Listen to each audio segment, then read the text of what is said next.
নমস্কার, সহজ বিজ্ঞান ও অঙ্ক চ্যানেলে সবাইকে স্বাগত। আজকে আমরা অঙ্ক বিষয়ে পাটিগণিতের রচনাধর্মী প্রশ্নগুলো নিয়ে আলোচনা করব।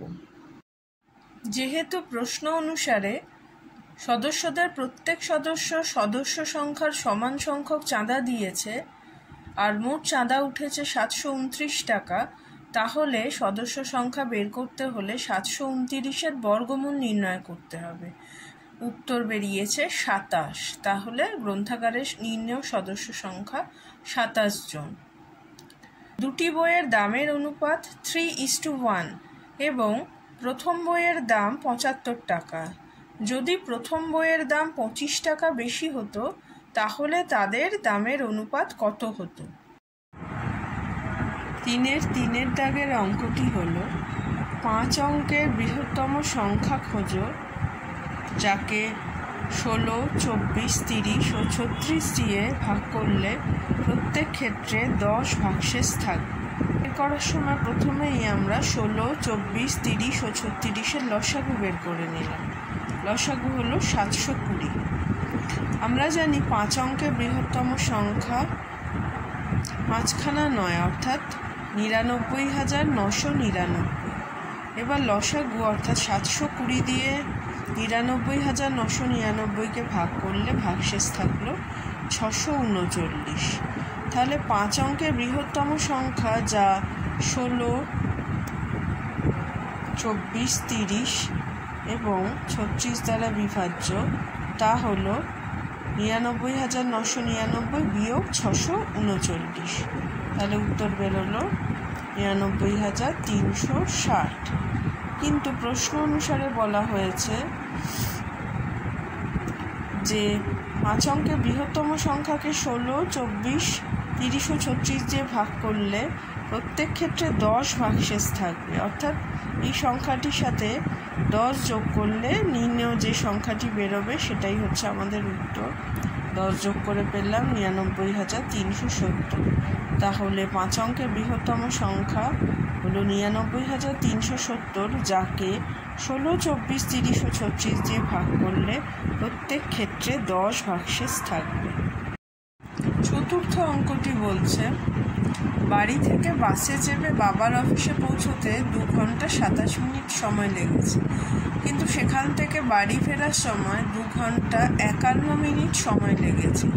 হিসাব করে বলতে হবে বাবার অফিস যেতে এবং আসতে মোট কত সময় লেগেছে।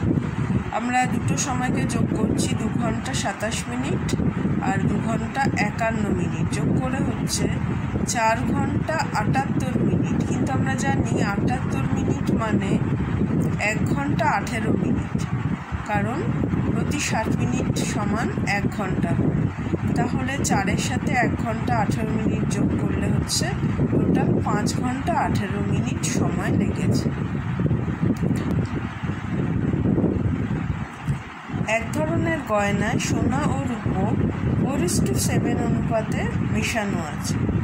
ওই ধরনের গয়নায় 357 মিলিগ্রাম রূপোর সঙ্গে কত মিলিগ্রাম সোনা মেশানো হয়েছে হিসেব করে বলতে হবে। যেহেতু প্রশ্ন অনুসারে সোনা ইস্টু রূপোর অনুপাত 4:7, আবার বলা হয়েছে রূপো মেশানো হয়েছে 357 মিলিগ্রাম, তাহলে এক্ষেত্রে আমরা লিখতে পারি সোনার পরিমাণ বাই 357 = 4:7। সেখান থেকে বেরিয়েছে সোনা মেশানো হয়েছে 204 মিলিগ্রাম। 3-এর দাগের 6-এর প্রশ্ন, কোন ক্ষুদ্রতম সংখ্যা থেকে 4000 বিয়োগ করলে বিয়োগফল 7, 11 ও 13 দিয়ে বিভাজ্য হবে হিসেব করতে হবে। লসাগু বেরোচ্ছে এদের 7 গুণ 11 গুণ 13, উত্তর হচ্ছে 1001। তাহলে যেহেতু বলা হয়েছে কোন ক্ষুদ্রতম সংখ্যা থেকে 4000 বিয়োগ করলে বিয়োগফল 7, 11, 13 দিয়ে বিভাজ্য হবে, তাহলে 1001-এর সাথে আমরা 4000 যোগ করে দেব। তাহলে নির্ণেয় ক্ষুদ্রতম সংখ্যা হবে 5001। এটাই উত্তর। পরের প্রশ্ন, তিনটি ধনাত্মক সংখ্যার প্রথম ও দ্বিতীয়টির গুণফল 24, দ্বিতীয় তৃতীয়টির গুণফল 48 এবং প্রথম ও তৃতীয়টির গুণফল 32। সংখ্যা তিনটি কি কি হবে হিসাব করতে হবে।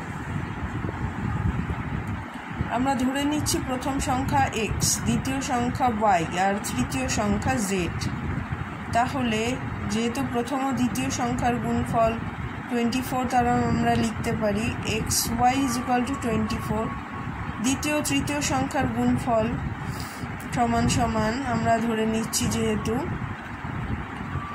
yz = 48, আর তৃতীয় ও প্রথম সংখ্যার গুণফল অর্থাৎ zx = 32। এখান থেকে আমরা প্রত্যেকটা রাশিকে গুণ করে ফেললাম, তাহলে দাঁড়ালো xy into yz into zx = x² into y² into z² = 24 into 48 into 32। এগুলোকে উৎপাদকে বিশ্লেষণ করেছি। এবার যেহেতু x² y² z² এর মান উৎপাদকে বিশ্লেষণ করলে 24, 48 আর 32-এর গুণফল হয়, তাহলে এদের বর্গমূল যখন আমরা করব অর্থাৎ xyz পেয়ে যাব। xyz এর মান আমরা পেয়েছি 192। এখান থেকে আমরা আস্তে আস্তে xy এবং z এর মান কিভাবে বের করেছি অঙ্কটি দেখলেই আমরা বুঝতে পারবো। বেরিয়েছে প্রথম সংখ্যা অর্থাৎ x = 4, দ্বিতীয় সংখ্যা অর্থাৎ y আমরা যেটা ধরেছিলাম = 6 ও তৃতীয় সংখ্যা z = 8। তাহলে আমাদের পাটিগণিত ক্লাস 6-এর পাটিগণিত পোর্শন রচনাধর্মী প্রশ্ন আজকের মতো এখানে আমরা সমাপ্ত করলাম। ভিডিওটি ভালো লাগলে লাইক, শেয়ার এবং কমেন্ট করবেন। নমস্কার।